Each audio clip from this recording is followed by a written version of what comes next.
Imagine this scene: a soccer game in Amsterdam on a random Thursday evening. Not a playoff game, not a rivalry game, just another game on the schedule. But after the game, violence erupts. Fans of one of the teams that just played, Maccabi Tel Aviv, are attacked by Arab and North African gangs on the streets of Amsterdam. The attack is not random or reactionary. It is organized, deliberate. As for the victims, they are identifiable not by team colors alone, but by their Jewish identity. A senior Israeli security official said Friday that Israeli security services had identified a flare-up on Dutch social media ahead of the game with calls by so-called pro-Palestinian groups to hold a violent protest near the stadium. As such, the Mossad, Israel's foreign intelligence agency, passed a warning to security services in the Netherlands with a request to immediately and significantly reinforce the security for Israelis in the area of the stadium and across the city, emphasizing hotels where the fans were known to be staying. However, Israel's National Security Council had not been briefed on the threats and thus did not issue a warning to the public, including some 3,000 fans who had traveled to see the match between Maccabi Tel Aviv and Amsterdam-based Ajax. The attacks, which the aforementioned Israeli security official said, quote, spread like wildfire, were apparently organized by Islamic elements in the Netherlands and not by Iran, which has been accused of fomenting violent attacks on Israeli targets in other parts of Europe, particularly Sweden and Denmark. Israeli Adi Rubin, 24, said he was kicked on the ground and had his nose broken when he and his friends were confronted by a group of over 10 men while walking back to their hotel. The men asked Rubin where he and his friends were from. They shouted, Jewish, Jewish, IDF, IDF, he said. They started to mess with me and I realized I had to run, but it was dark and I didn't know where to go. I fell to the floor and 10 people were kicking me. They were shouting, Palestine, Rubin told the BBC. Some Israeli football fans said they were ordered to show their passports when they were set upon. Gal Binyamin Chuva, 29, told the BBC that he was attacked on Wednesday outside a casino after watching a different football game. We faced around 20 people who ran towards us. They asked me where I was from, and I said I was from Greece. They said they didn't believe me, and they asked to see my passport, said Chuva, who told them that he did not have it, prompting the men to beat him, push him to the ground, and kick his face.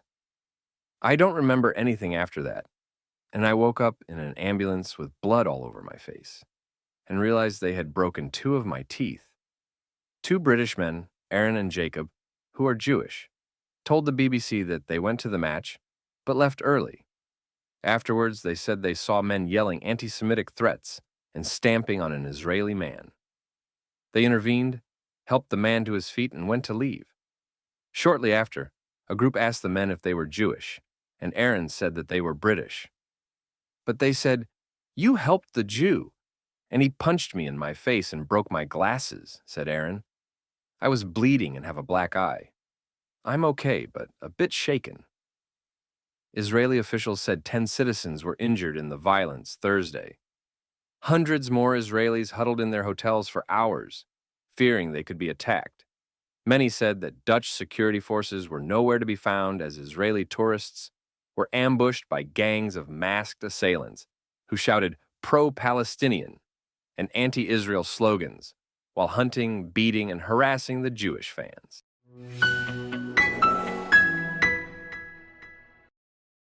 Amid escalating anti-Semitism across the West, this scenario seems less like a flare-up of sports-related violence and more like an alarming flashback.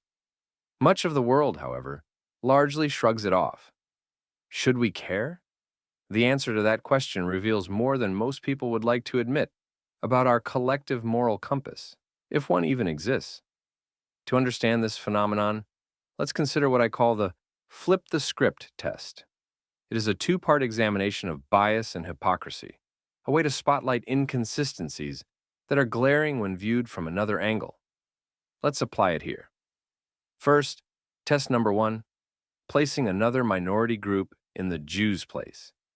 Take any marginalized group, say Black Europeans or Asian Muslims. Now imagine gangs deliberately hunting them down in Amsterdam following a match. on the streets of a city they call home.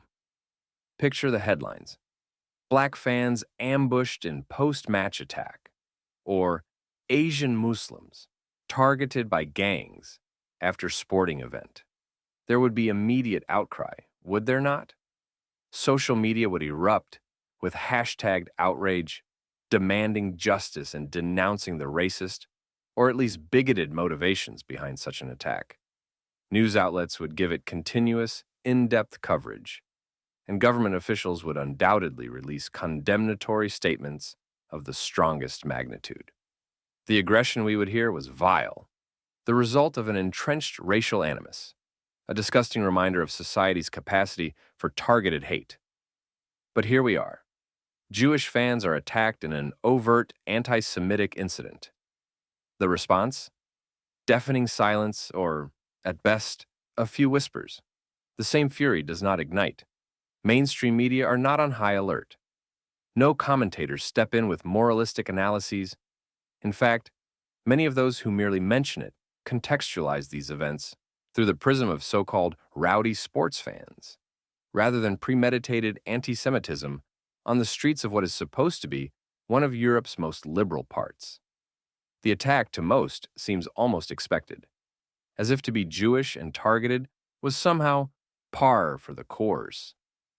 And that very shrug of indifference exposes how society has relegated Jews to a sort of perverse exception, stripped of the empathetic alarm afforded to virtually every other group. Second, here is test number 2, switching Jews from victims to aggressors.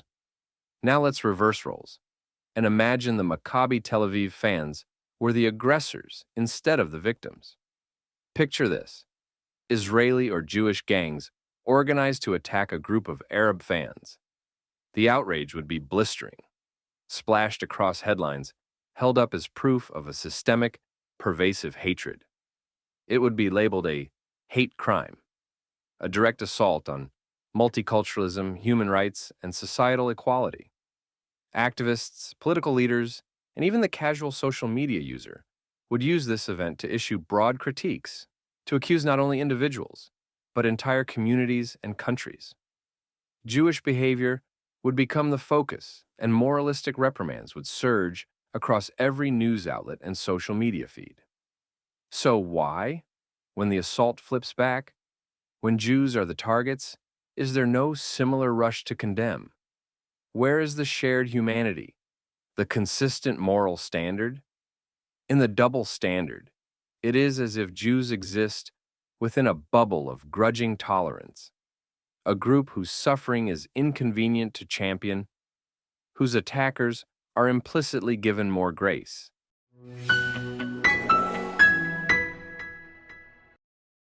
The flip the script test not only points to hypocrisy, it highlights a systemic erosion of empathy. Jewish people, and particularly Israelis, seem to be the group to which normal standards do not apply. They are relegated to the role of societal scapegoat, frequently depicted as provocateurs by default, even when blatantly attacked. And this moral lopsidedness is not limited to street-level violence after a soccer game. It surfaces in global politics, in academic discourse, in online spaces, and across the media, both legacy and digital. The irony is brutal. In an age when everyone is hyper-aware of social justice, of historical oppression and prejudice, Jews remain a convenient exception. This double standard is especially dangerous because it normalizes anti-Semitism in a world where anti-Semitism has already worn many masks, sometimes hidden behind politics, other times appearing as misplaced criticism, and too often erupting as violent attacks like the one in Amsterdam. But to wave off an attack on Jewish people as somehow different from other hate crimes is to participate in a silent form of prejudice, to become complicit in perpetuating a pernicious, centuries-old pattern. Why does this double standard exist? The answer lies in a peculiar social phenomenon: the tendency to make Jews seem perpetually other, a group forever enmeshed in geopolitical complexity, their oppression minimized by a distorted moral calculus. The complexity of Israel's position in global politics has bled into perceptions of Jews everywhere, leading to a desensitization of the Jewish people's suffering. Somewhere along the line, Jews, and in this case Israelis, are often seen not as individuals, but as extensions of a political entity, a grossly oversimplified side in a complex geopolitical arena. Their suffering, when filtered through this lens, loses its human urgency. The flip the script test challenges us to uphold moral consistency, to honor the dignity of every community. When a Jewish person is attacked for their identity, it should evoke the same disgust and collective condemnation as it would for anyone else. Yet the indifference to the attack in Amsterdam is not merely a failure of empathy. It is a dissolution of the very standards that so many fraudulent liberals parade around, flaunting their obnoxious yet hollow demonstrations of virtue, signaling as if they are doing God's work, when convenient and suitable to their hypocritical views of the world. If you are not particularly concerned about what happened in Amsterdam last Thursday, as just the latest in countless examples of anti-Semitic attacks across the Western world, then I do not have any interest in hearing how you, superficially, feel about the women and children and the uninvolved civilians in Gaza or Lebanon. Be consistent, or keep your mouth shut. And if you are willing to be consistent, then the next time Jewish people are attacked, the next time anti-Semitism surfaces with its usual ferocity, try the test. Flip the script.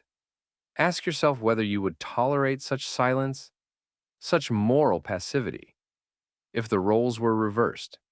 Because, after all, justice that applies selectively is not justice at all. And the test exposes who society is willing to make an excuse for, and, more importantly, who it is not.